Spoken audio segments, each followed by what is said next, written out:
natin yung alaga. So, medyo malungkot na balita para sa aming tagang baboy.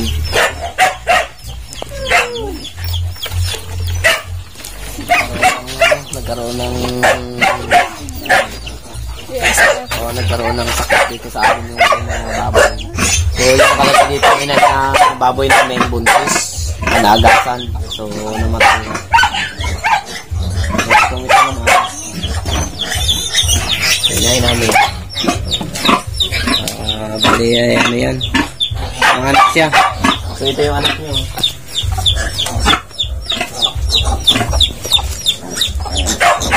Wala kaming pag-asa na ano yan, na mabuhay.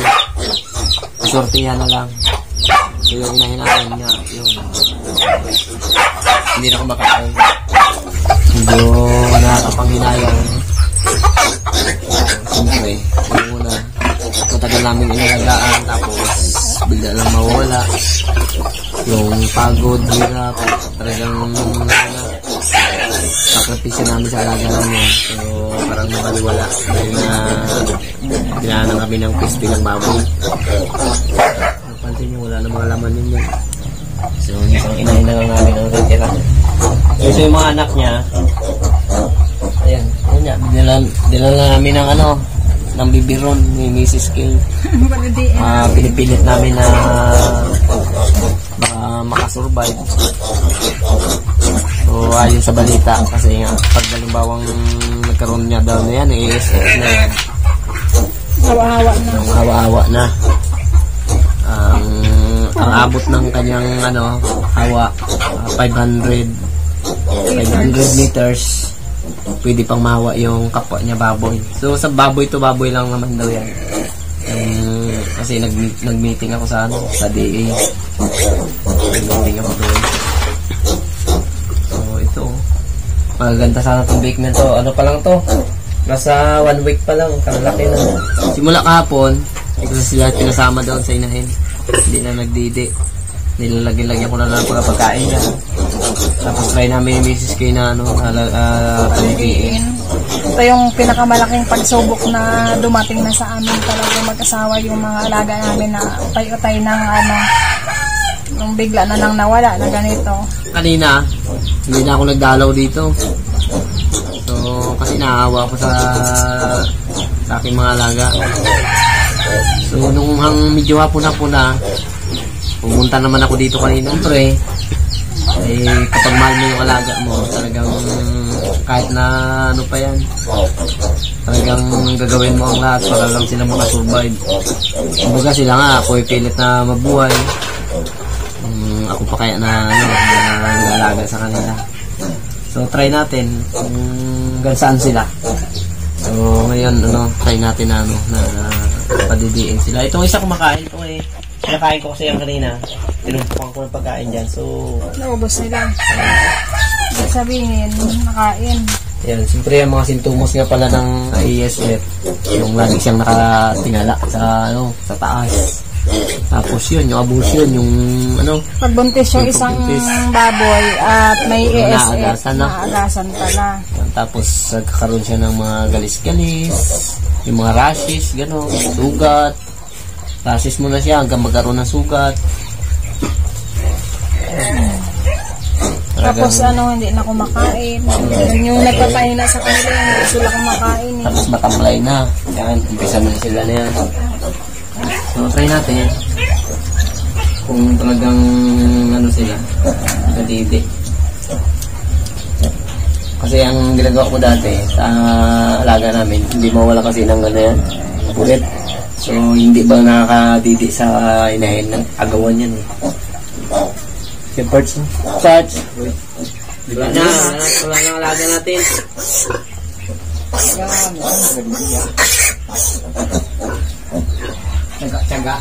Tsagaan lang. Pero kung hindi pa mabuhay sila, swerte. Pero yung inipon ko dito kanina na pagkain, naubos naman nila. Nilagyan ko lang ito ng pagkain nila.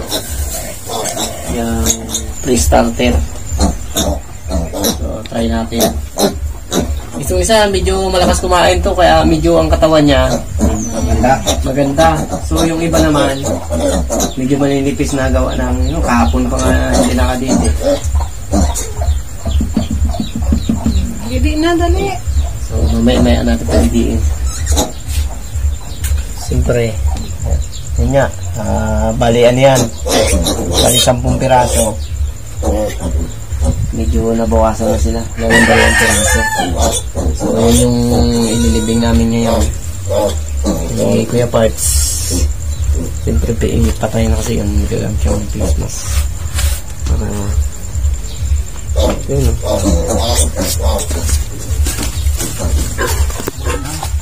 Baon.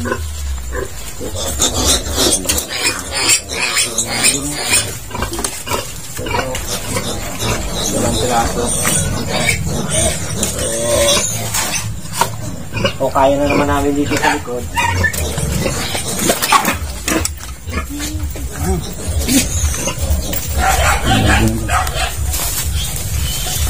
Karaan ito yung ano.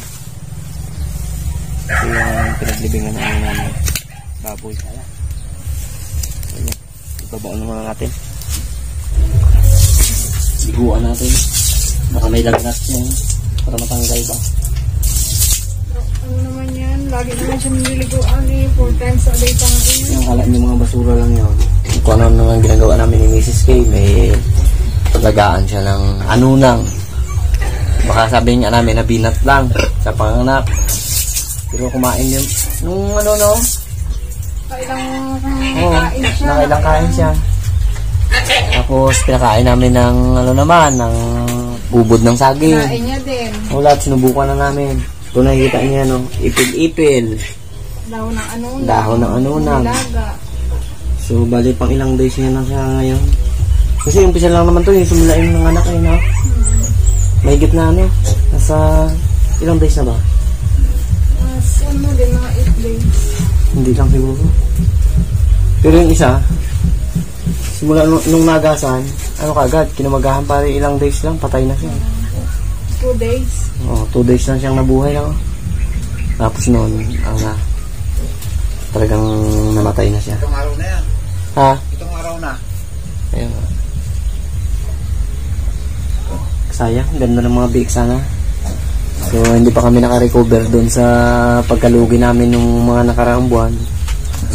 Yun. Nagkaroon na rin kasi ng ESF Oo. dito sa lugar namin sa bayan pero malayo. Malayong Hindi lugar. umabot dito sa amin. Kasi nga naagapan nila eh, no? Naagapan. Ngayon, hindi na naagapan.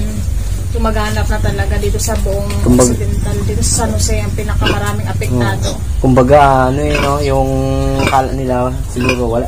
Kala ng mga tao noon, wala nang ESF. So, kumbaga, kasi Naging kampante. nagkampante na sila. Kasi dyan sa, sa mga lugar-lugar na dyan, may mga checkpoint ng yan, ESF. Yun, may nakalusot siguro. At yun nga, dyan na matindi sa kabilang barangay namin, dyan sa, sa may Labangan. Yan yung Labangan, Mabini, yan yung pinakamaraming namatay na, na baboy. May isang pigiri talaga daw doon sa Labangan, oh. Ubos daw talaga yon. Oo. Pero na-report sa DA yung unang namatay naming baboy. Oh. Pero naghihintay lang rin kami ni Mr. K ng magiging action nila kung pupuntahan nila yung site na to, pero walang may pumunta pa. Dito nga sa atin, konti lang eh. Konti lang yung mga nang ganyan, yung mga kaso dito sa amin. Hindi katulad ng ng sa ibang lugar. Siguro inuuna pa nila yung mga mas maraming kaso na to gawa ng ito dinidisinfect. Kaya hinihintay lang rin namin na may magpunta pa dito kung sakaling ma-check yung aming natitirang alaga pa. Mas malaki yan, namatay doon kaysa dito. Medyo tigay 100 kilo yan sila. Kulungkot lang isip eh. Kumbaga parang yan na yung nagiging libangan ko dito eh. Pumunta ko ng bukid. So ngayon, mawawala na. Minsan nawawala na ng pag-asa si Mr. K.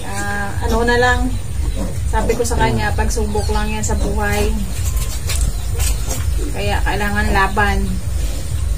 Hindi pwedeng susuko tayo dahil lang dyan sa alaga natin. Ibig sabihin may umalis, mas doble pa yung darating na blessing sa atin pagdating ng araw yan. nakikinig yung aming alaga, oh. Dik, Gusto niya pang mabuhay talaga eh. Oh. Hindi Dik. ko talagang hindi ko talaga pinuntahan yan dyan kanina. Hapon na, mga alas 2 siguro. Dahil ko yan, kay Mr. K, tinatanong kung kumusta ng alaga natin kasi may pasok na ako. Ang sagot niya, doon sa kulungan. Hindi ko na pinuntahan. Ano ko ba? Nakaawa kasi ako magtingin. Yung kalagayan nila gano'n. Kumbaga, siyempre, parang ano mo na yun, napamahal na sa atin yun. Talagang, pag nakikita ko talaga, parang nangihina rin ako. Pero umano siya, umiinom siya ng tubig, ayaw niya lang yung Pagkain. Nung mga nakaraan talaga, yun. Sinubukan tayo, pero parang nakasurvive eh. Survive ka. Kaya lang, ano noon, ang alaga natin ay nasa 40. Halos 40 piraso. Kaya lang, ang naging ano naman noon, presyo. Halos hingiin lang yung aming alagang baboy noon. Kasi nga, kumbaga may dalang ano yun eh, pananamantala. Alam nilang dyan na yung mga baboy, binibili nila ng mura. So kami naman, choice talaga. Kaya binibinta namin halos 150 pesos 1 kilo. Eh, ang pagkain ng baboy, kamahal-mahal. Halos kulang 2,000. Nasa 1,800, 1,900. Depende sa klase Oh, ng depende naman. pagkain. Oh, yun. Hindi pa kami naka-move on eh. Ito na naman. Sabi ko kay Mr. K, kung ito yung magiging dahilan na hihinto muna kami sa pagbababoy at ilang taon, siguro ito yung binigay siguro ni Lord na pagsubok para may ibang bagay siguro tayong pupukusan. Ganun yun. Wawa rin. Malaki yan. Namayat na. Dek! Dik, Dek! Simulay nung anak niya. Natumbal na siya magkain. Pero ano, pinipilit niya rin pa didiin yung kanyang ano, temo, lumaki ng gusto ng mga anak niya. Kaya lang nga, yun, dahil sa gutom, namatay na yung dalawa. O baka may tama na rin, gano'n. Kasi karamihan na namatay na baboy dito yung mga barako, yung inahin, mga buntis, yan. Basta lahat ng mga anak ngayong sa palibot namin dito, lahat yun na inahin, patay yun. Wala nakaligtas. So yun o. Kawawa rin na eh. Malungkot din siya o. Kaya mo. Dik! Dik. Dek! Kung ano mangyari sa kanya, tangkapin na lang natin. Wala na tayo magagawa. Ano din siya pag ginawag mo, oh. Kasi nga, yung mga Anak niya, naririnig niya siguro. iniisip niya rin yung mga anak niya. Hello! Duyan si Kuya Pag sa kasilitan kay Lana. So yan o. Hello! Ayaw nila magdidi pa. So mamaya isa-isahin ko yan sila. Padidi. Oh, wala na yung mga kapatid, yung kung dalawang kapatid nyo, nilibing na namin.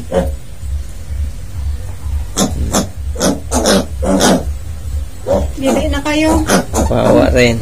Pag nasanay sila na magdidi, ano sila? Ano yan? Lapit yan dyan. Ayun na, didi na. Ito?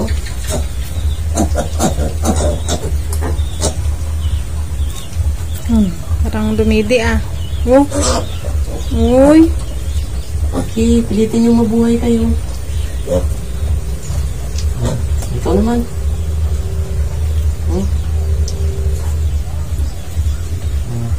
Dali, gatas yan, gatas. Sarap yan.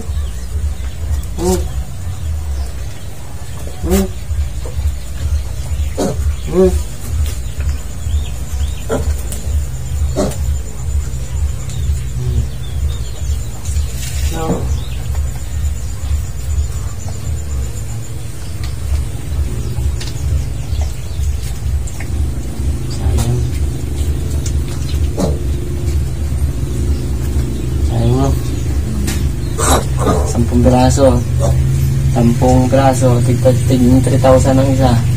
Legal kami ng dito, 30 mil. Big pa lang yun. Bili na. Ayun yan. Ayaw. Ilagay mo na lang kayong gata sa inuman. Yan na lang. Hindi, tsagaan ko yan mamaya. Tsagaan ko siya isahin yan. Magbibilan sila. So, try naman natin yung mamaya. Mamaya, kakaiwan ko na naman ng niyog yung Inahin. Yung inahin. Gigatain ko, tapos ipapainom ko doon. Lahat gagawin ko talaga yan lahat. Kung hindi talaga siya mabuhay, kasi siya eh. Kung nandun lang siya eh. Wala natin ang pagkain dito. Baka sakaling magkain sila. O yan, katulad na yan, kumain. Yan, nasipag magkain yung isa na yun.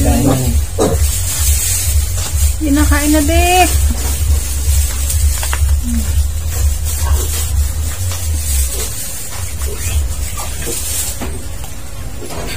Bak ng isa, oh. Yung pito, doon sa tabi ay, gutom kayo mamaya. Dali na. Kain na. Nagdami na sila, oh. Hindi, kain na. May na magkakain ng iba na yan. Masanay na yan.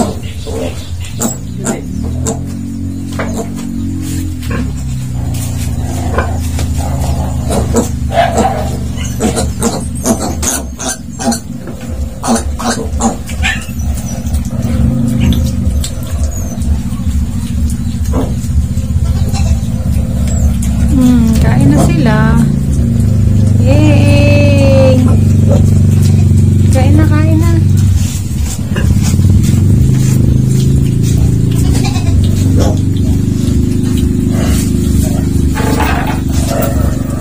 So yun, sayang naman yung kanilang mga pagkain, oh. Yung baka ng pagkain lang, dami pa niyan, oh. Kalahating drum. Tapos ito, Isang sako pa yan. pagkain ng biik. Wala man lang, ang bawas niya, halos wala pang 1 kilo yata ang bawas niya. So makikinabang dyan kung sakasakali yan, mga manok. Wala tayong libangan dito pag nawala yan sila. So ang magiging libangan na lang natin dito yung mga tanim-tanim na lang natin sa paligid. Yan. Harap na des, na galing sa school. Yan. Galing sa school.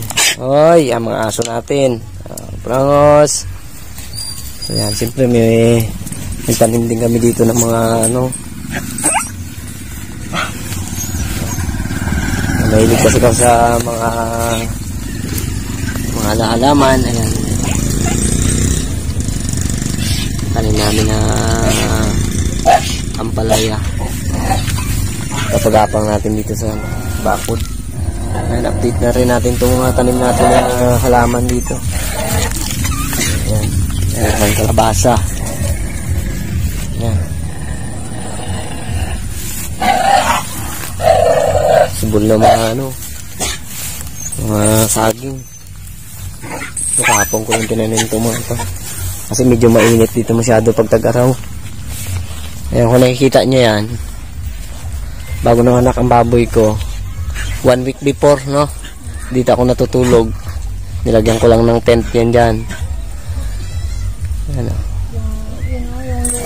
Yung luna na yung blue na yun, dito yung nakalagay, dito ako natutulog. Yung mga panahong nag-break kami ni break kami ni Mrs. K kasi nga yung mga anak yung baboy ko kailangan pantayan. Mas mo pa yun, mas mahal mo yung alaga mo nung time na yung kaysa sa akin.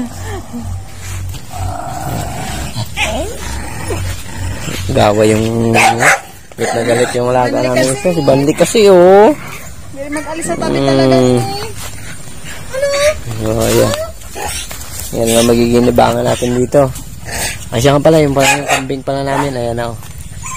So 5 piraso na lang. Yung iba ay Mrs. K, naibenta na namin.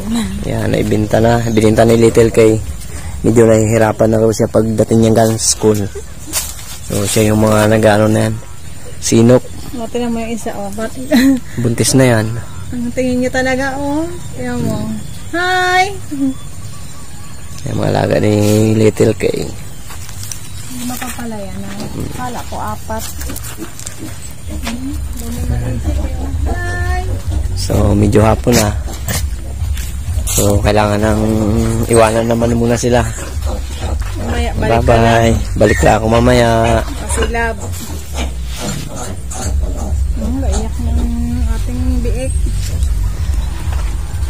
Dilim na. Siyempre, kapag may dumating na problema, kayang-kaya natin yan. Pagsubok lang yan. Mapapan tayo. Kaya sa mga nakakaranas ng katulad namin ito na dumating yung pagsubok sa buhay nila, na alaga nila, Huwag silang mawala ng pag-asa. yan, Dahil kapit lang, kapit. hindi lang kayo nakakaranas na yung pati kami. Kaya pray lang tayo. Laging dapat tayo magtiwala tayo kay God para laging malakas yung ating pananalig at pananampalataya sa Kanya. Hindi niya tayo iiwan. Hindi niya ibibigay yung problema na hindi natin kayang tanggapin sa ating buhay. Yan. Diyan si God lagi. Kaya natin yan.